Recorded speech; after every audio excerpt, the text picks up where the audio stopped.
Assalamualaikum warahmatullahi wabarakatuh. Halo guys, kembali lagi bersama saya Bobby Heren. Kali ini saya ingin bahas tentang makan siang gratis, yang mana saya baru dengar dari TPN Prabowo Gibran. Dia memberikan hitung-hitungannya, jadi dia menghitung seluruh data itu ya, totalnya tuh dari ibu hamil.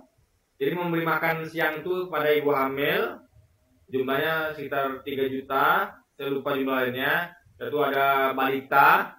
Jadi rupanya program itu sampai ke ibu hamil juga guys. Berarti bagus ya, bagus itu. Kita kan tahunya selama ini kan cuma dari tingkat sekolah. Tapi kalau ibu hamil berarti bagus. Kita jujur guys. Karena kalau kita bagus, kita karena bagus itu kan. Jadi dari ibu hamil, balita, ya kan, lalu anak SD, SMP, SMA. Berarti batasnya sampai SMA. Kuliah enggak? Karena kuliah menurut saya nggak penting lagi. Yang penting sampai SMA jadilah gitu kan. Bahkan menurut saya kalau bisa diapel lagi mungkin SMP udah cukup gitu kan. Tapi oke lah sampai SMA.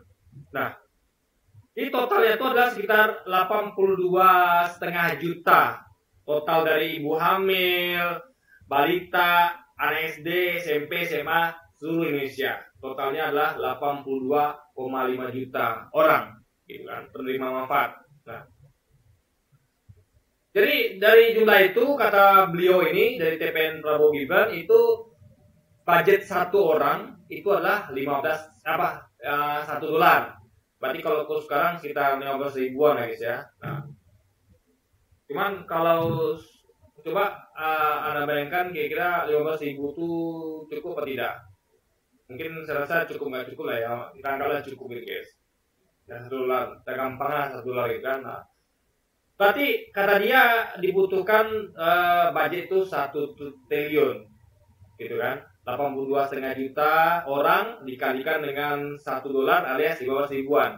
Saya hitung sendiri di kalkulator saya itu lebih guys. Jadi 1 triliun 243 miliar 500 juta. Kita anggaplah 1 triliun 250 juta. Ya, anggaplah gitu. Karena gini, budget apa ya? Budget 15 ribu itu kan gitu kan untuk membuat suatu makanan terjadi kan kita tuh perlu beli dulu barang-barangnya. Tentu itu butuh ongkos, transportasi, jasanya ya kan? Karena di situ pasti ada petugas. Petugas itu kan digaji nanti. Petugas yang belanja ke pasar, petugas yang yang memasaknya dan petugas yang mendistribusikannya itu kan dibayar. Nggak tahu kalau dipakai jasa PNS ya, nggak tahu lah saya. Itu kayaknya PNS juga agak susah gitu, karena mereka juga punya kerja gitu kan. Nah kerja mungkin kalau direkrut tenaga kerja baru. Jadi butuh dana itu kan 1 triliun, tapi 1 triliun 243 juta. Lalu kata dia setahun itu kira-kira 300 hari. Dikali untuk setahun dikali 300, berarti 1 triliun dikali 300, dibilang kita 300 triliun. Sedangkan ini aja bukan 1 triliun, tapi 1 triliun 1,243 triliun, alias 1 triliun hampir 250 miliarnya guys gitu. Nah, berarti 1 triliun sepertiga triliun, berarti 3/3 lagi, 3/4 lagi itu mencapai 2 triliun. Nah guys gini ya, menurut saya ya harusnya dibagi tiap hari, jangan hanya hari sekolah. Karena ada hari-hari libur panjang 40 hari. Nah itu kan terputus. Harusnya kan tidak boleh terputus guys. Harusnya terus diberi full 1 tahun. Nah hemat saya ya, kita harus genapkan 365 hari. Berarti bukan dikali 300. Karena gini, Gibran aja mengatakan bahwa anggarannya itu butuh 400 triliun. Tapi Bapak yang ngomong di TPN Prabowo Gibran kok bisa mengatakan cuma 300 triliun. Harusnya saya setuju dengan Gibran 400 triliun gitu kan. Itu lebih realistis. Ya coba kita kalikan ya, kali 365. Saya nggak tahu nih kalkulator saya kuat apa tidak gitu kan. Oh kuat guys, rupanya guys. Komputer gitu kan, kalau di HP masih nggak kuat ini. Jadi kira-kira angkanya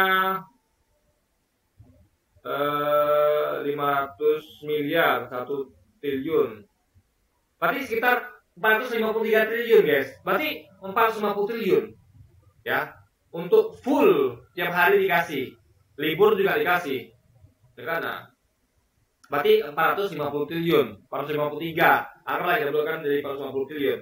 Nah, apa tim TKN Prabowo Gibran mengatakan bahwa untuk itu kan perlu dibangun dapur gitu, dapur untuk masaknya gitu guys. Nah, dia bilang kalau beli bahan-bahannya memang sama petani. Oke lah, kita nggak tahu nanti apakah petani itu langsung atau belinya di ke pasar gitu, ya kan? Apakah langsung petani atau di pasar dulu gitu. Nah, jadi ini jumlahnya 453 triliun. Nah, yang masalahnya gini guys ya, ini bagus ya program ya, 453 triliun itu menurut saya bagus. Ini adalah investasi dan Amin juga begitu. Cuma bedanya kita bahas di Amin ya, Pak Amin. Dia itu tidak, kalau saya sepanjang yang saya ikuti ya, Amin itu tidak, Pak Anies tidak ngomong tentang bangun dapur, tapi uang itu diserahkan ke komite guru. Ingat, komite guru. Nah, nanti komite guru yang komite orang tua siswa. Jadi orang tua siswa itu ada buat komite kan. Jadi mereka itu diserahkan uangnya. Jadi mereka yang belanja, mereka yang masak, gitu. Ini masaknya di mana? Ya di rumah, gitu. Di rumah, mungkin gantian atau mungkin sepakat, misalnya kayak di sekolah kita itu rumah siapa nih yang mau masak nih, besok gantian, gilir terus gitu kan, nanti diantarkan ke sekolah gitu. Dan itu tentu butuh gotong royong. Jadi tidak ada dana itu, jadi biaya ininya gratis tentunya. Biaya biaya nggak ada jasa, karena siapa sih ibu-ibu yang mau dibayar jasa untuk anak sendiri? Itu mereka tidak akan nagih ongkos, tidak akan itu digaji, gitu kan? Ini mereka akan murni menggunakan itu untuk, jadi kan gini, ibu-ibu itu kan memang harus masak untuk anaknya, ya kan? Kewajiban ibu itu masak untuk anaknya tiap siang hari. Nah, ini kan sama dengan mereka tuh belanja dan masakan anaknya. Kalau memang ibu-ibu tuh begitu, tiap hari itu harus masak, makan siang dan belanja ke pasar untuk anaknya. Nah, jadi mereka tuh sekalian, selain mereka belanja ke pasar, selain masak untuk anaknya. Ini mereka tuh ibu-ibu tuh kan gotong royong, kolaborasi. Jadi mungkin bagi tugas piket. Misalnya hari ini di rumah ibu siapa saja masak, gitu kan. Jadi tentu yang sibuk ya nggak bisa ikutan. Makanya itu tergantung kompromi, sehingga akan timbullah nanti musyawarah atau mufakat. Bagaimana cara mereka mengatur manajemen untuk belanja ke pasar dan masak. Itu memotong biaya, guys. Motong biaya. Jadi di program itu lebih hemat karena yang belanja ke pasar dan masak itu ibu-ibu dan tidak perlu bangun dapur. Tapi masaknya di dapur ibu-ibu itu sendiri yang merupakan orang tua murid dari komite sekolah itu, guys, komite orang tua murid. Nah, dan ingat, Pak Anies juga program bahwa kontrak pertanian, artinya petani itu dijamin hasil panennya tidak akan tidak diserap, pasti diserap.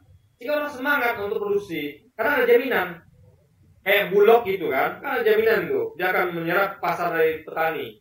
Nah, jadi nanti itu kontrak pertanian itu tentu akan diarahkan juga ke program makan siang gratis, sehingga ibu-ibu tuh nanti sudah ada suppliernya, yaitu petani langsung. Ibu-ibu tuh nanti tidak perlu lagi belanja ke pasar, tidak perlu lagi dia nawar harga, nggak perlu, karena harga semua bahan pokok itu, bahan untuk meramu makanan itu sudah kontrak sama petani, ya kan? Sudah ada barangnya di gudang-gudang, ya, udah disiapin. Jadi ibu-ibu tuh tidak perlu belanja, tinggal ngambil kemana hub-hubnya, ya, tempat koperasi pertanian yang akan dibangun oleh, akan digalakkan oleh Pak Anies, koperasi untuk petani, sehingga petani ini sejahtera, nggak lagi bisa dipermainkan oleh tengkulak. Karena kalau mereka tuh bersatu berupa koperasi, mereka bisa negosiasi harga dengan baik dibandingkan mereka sendiri, ya kan? Kalau mereka sendiri kan repot, mereka tidak kurang terdidik mungkin, sehingga mereka tuh akan susah untuk menentukan harga. Tapi kalau koperasi kan jelas. ada di situ nanti orang-orang yang lebih kompeten untuk mengelola negosiasi dengan pembeli, gitu kan, dengan supplier, dengan distributor gitu. Nah, jadi ibu-ibu itu tinggal ambil barangnya gitu, ya kan. Nah, mereka tinggal memasak di rumah, gitu kan. Kalau Pak Anies di Jakarta, tentu Jakarta kan itu bukan lahan pertanian. Jadi otomatis karena masih gubernur Jakarta, kemudian itu beliau, ibu-ibu dikasih duit dan ibu itu belanja, wajar. Karena memang Jakarta itu lahan pertanian kecil, jadi nggak bisa disamakan Indonesia. Tapi ketika nanti Pak Anies di presiden Indonesia, tentu dia akan karena dia kan sekarang kan kota pertanian. Kalau Jakarta kan nggak mungkin kota pertanian, karena pertanian itu sedikit sekali.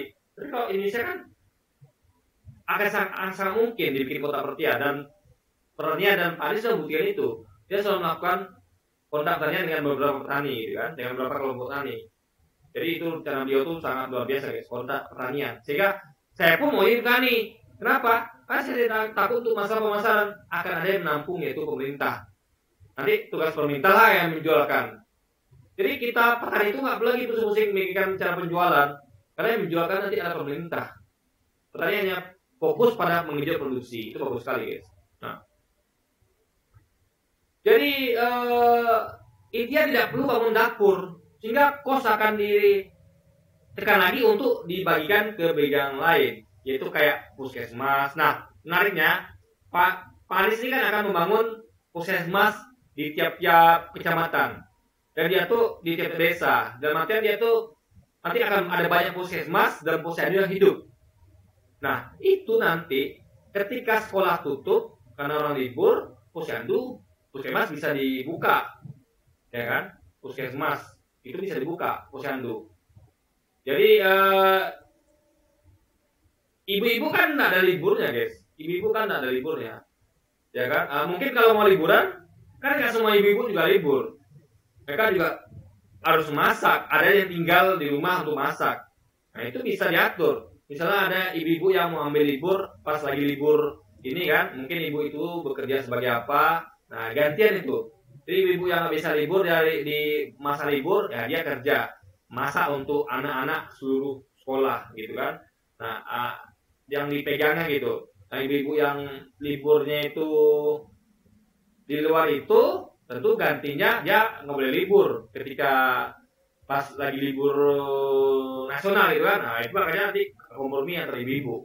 Itu mereka lebih tahu schedule mereka ngatur gitu kan. Nah, ini adalah tidak perlu bangun dapur. Ingat, ini kos 453 triliun ini hanya ngomong tentang $1 alias 15 ribuan satu anak. Itu belum menghitung kos. Kalau Amin itu nggak ada kosnya, itu udah bersih segitu, ya kan? Karena nggak perlu bangun dapur. Sementara tim TKN Prabowo Gibran masih harus bangun dapur lagi. Jasanya lagi, yang belanja ke siapa, yang masak siapa, yang distribusikan siapa. Kalau Anies dia kolaborasi. Itu makanya Jakarta itu kemarin kolaborasi. Jadi kolaborasi antar warga dan pemerintah gitu. Kolaborasi. Nah, juga ingat ya, di daerah tertentu kayak di Papua, itu kan bahan pokoknya kan beras. Jika nanti kota di sana itu kan tentu dengan petani yang kayak sagu mungkin. Jika makanannya mungkin akan beda dengan di Jawa atau Sumatera. Yang penting takaran gizinya cukup. Meskipun makan sagu, tapi harus akan disamakan kandungan gizinya. Kan bukan penting pada apa yang kita makan, tapi kandungan gizinya. Di barat boleh makan beras, ada mungkin makan jagung, cocok makan jagung, atau makan ubi, atau makan pagu, nggak masalah. Yang penting karbohidratnya cukup, protein dan mineralnya cukup, itu penting. Nah, itu nanti akan disesuaikan sesuai dengan adat istiadat atau kearifan lokal. Jadi nggak ada nanti itu keseragaman, nggak ada. Anak Papua dipaksa untuk makan nasi, nggak ada guys. Tergantung kebiasaan. Mungkin di sana tuh biasa makan ikan, ya dikasih ikan. Nah, itu juga bagus juga. Kenapa? Karena menu itu diserahkan kepada orang. Jadi yang mereka Indonesia, kalau Anda bangun dapur, serahkan ke pekerja mungkin jasa, mereka tuh nggak tahu tentang apa yang ada di daerah itu. Apa yang murah, apa yang potensial gitu. Kayak sentra di daerah, ada sentra peternakan ayam untuk nyari protein. tempat lain tuh ayam sedikit, bahkan nggak ada, harus dari daerah lain. Nah, itu mungkin setelah ikan, nah diganti ayam dengan ikan gitu. Mungkin ada lagi yang lain tuh daging sapi, nah, diganti daging sapi. Intinya adalah yang penting kandungannya cukup, tergantung tempat masing-masing gitu guys.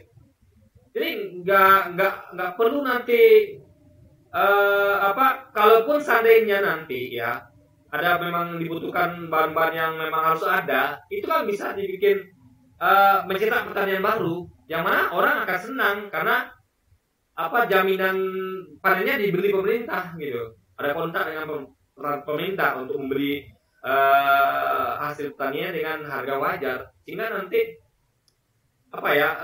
kendala itu kan teratasi gitu. Jadi ini adalah kolaborasi antar semua, itu yang bagus guys. Jadi nggak perlu bangun dapur, nggak perlu rekrut lagi. Kalau Kementerian Perhubungan kan akan mempekerjakan sarjana gitu. Nah, padahal itu bisa mereka tuh harusnya kerja tempat lain gitu. Karena gini guys ya, Anda bayangkan ya. Ini kan makan siang gratis, artinya kan hanya satu sesi. Beda dong dengan orang buka restoran. Contoh, saya waktu kerja di hotel itu ada makan pagi, ada makan siang, ada ala carte. Ala carte tuh kita pesan ya, order pesan. Nah itu bisa kerja satu shift dari jam 8 jam ya per shift bisa. Kenapa? Karena kita tuh bukan hanya ngurus makan siang, enggak. Kita ngurus, karena kalau gitu berapa gajinya? Ngurus makan siang berapa gajinya? Misalnya kan? Itu menurut saya kurang layak digaji guys. Kurang layak guys. Karena hanya satu sesi. Karena restoran saja, kayak rumah makan Padang, itu orang, dia bisa menggaji karyawannya, itu UMR misalnya, kayak rumah makan itu karena dia bukanya bukan hanya pas makan siang, tapi dia dari pagi buka, siang, sampai malam. Baru dia bisa menggaji layak karyawannya. Nah, kalau buka cuma makan siang gimana? Jadi gimana guys ngaturnya? Makanya menurut saya itu nggak layak jadikan pekerjaan. Makanya serahkan saja ke ibu. Nah, untuk pekerjaan itu kemana larinya? Itu rencana pembangunan Pak Anies untuk membangun industri padat karya, yang mana nanti akan di banyak pabrik baru, industri akan dikembangkan, industri padat karya, ya, baju, sepatu, segala macam yang padat karya ya, yang membutuhkan banyak tenaga kerja. Sehingga kita akan punya produk yang bersaing dan bisa bersaing dengan barang-barang impor. Jika kita tuh bisa, karena produksinya massal, kita bisa tekan harga.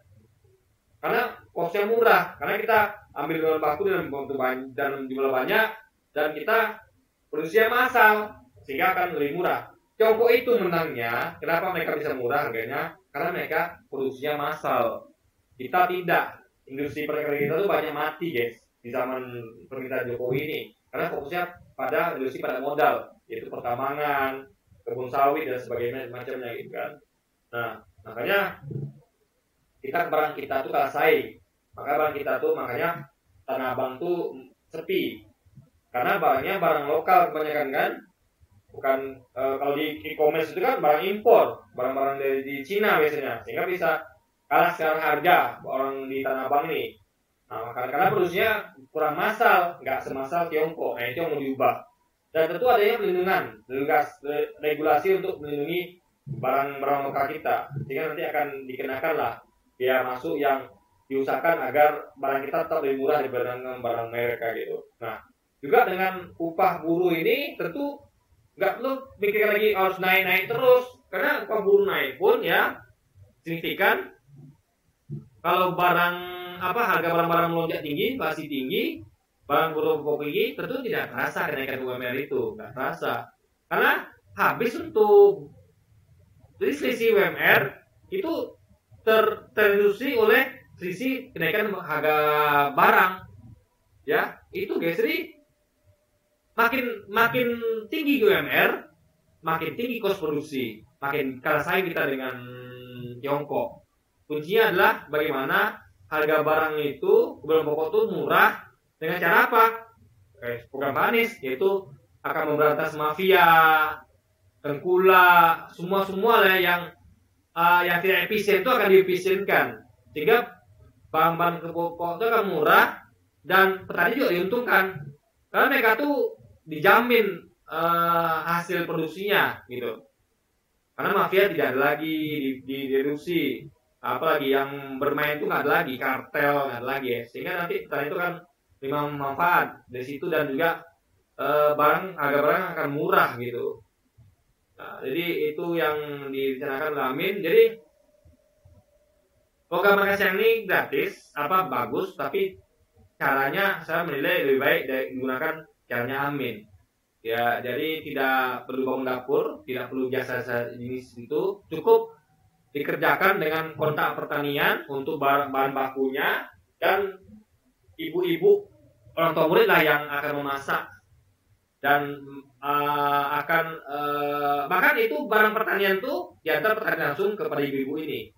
Ya, misalnya mau dimasak rumah si Ibu si Anu, nanti petani yang ngantar, koperasi itu yang ngantar guys. Nah, ibu-ibu tuh tinggal masak aja tugasnya, sama mendistribusikan ke tempat-tempat sekolah-sekolah misalnya gitu kan. Nah, kalau libur ya mungkin di puskesmas gitu. Nah, juga misalnya kayak ya kalau misalnya ada yang mau liburan ya berarti dia nggak dapat bagian gitu kan, atau mungkin bisa diganti, misalnya libur di mana di data kita nggak dapat makan siang gratis nih karena kita butuh libur ke tempat ya diganti dengan cara dia dimasukkan ke datanya ke situ. Misalnya dia mau liburan dari Jakarta ke Surabaya, berarti biasa dia terima makan siang gratis di Jakarta dipindahkan ke Surabaya guys gitu. Nah itu poinnya kan. Jadi satu lagi ya, ini TPN Prabowo Gibran itu belum menghitung. Jadi ini dana pasti akan bengkak guys, pasti akan lebih dari 450 triliun. Tadi Gibran ngitungnya adalah 400 triliun. Sedangkan Bapak tadi itu yang saya tonton itu adalah 300 triliun. Sementara saya hitung sendiri itu 450 triliun. Itu belum masuk biaya dapur. Itu dapur tuh ini loh guys ya, pasti ada biaya pemeliharaan. Pasti itu. Karena dapur itu kan mungkin hanya dibangun, terus rawat juga. Jadi kalau ibu-ibu kan, dapur ibu-ibu kan, mereka pakai uang pribadi merawatnya gitu kan. Nah, memang sekalian masak gitu kan. Jadi ibu-ibu tuh nggak libur siang-siang itu, nggak libur dia masak untuk anaknya, tetap dia harus masak untuk anaknya. Tentu tanggung jawab sebagai seorang ibu orang tua gitu kan. Nah, tentu karena yang masak ibu orang tua sendiri, tentu mereka akan maksimal. Karena ini anak mereka guys.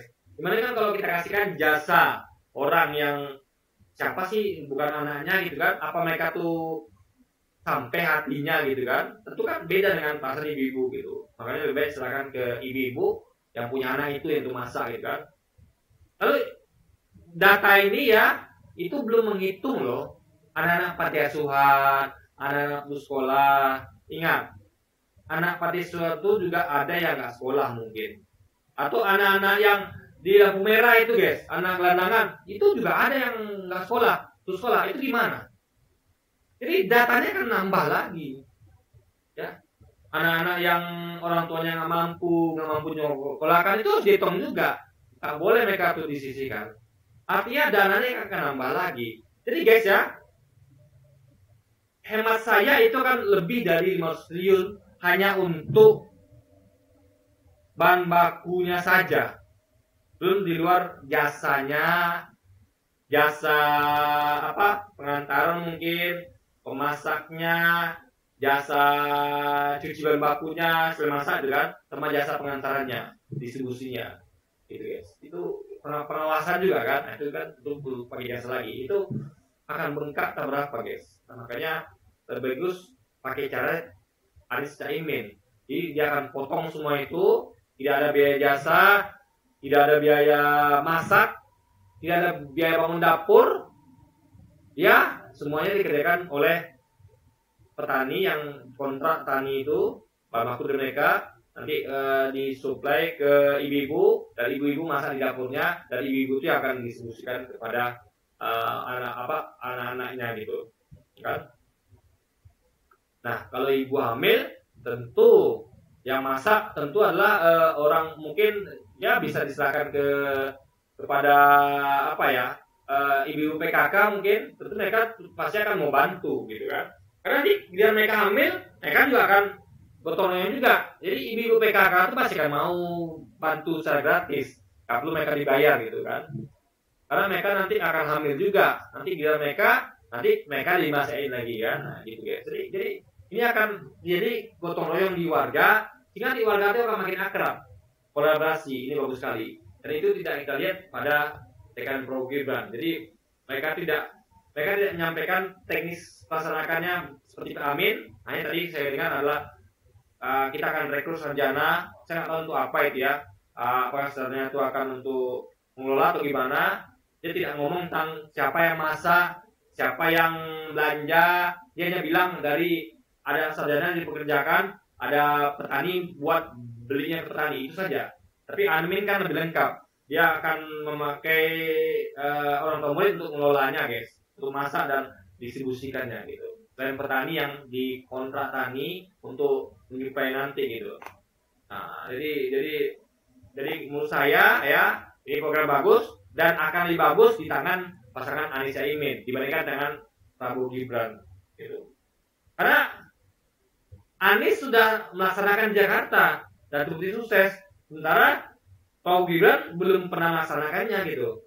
Belum. Kalau Paris kan udah jalan di Jakarta. Dia tinggal mengaplikasikan ke Indonesia gitu. Jadi sudah teruji guys. Rekam jejaknya ada.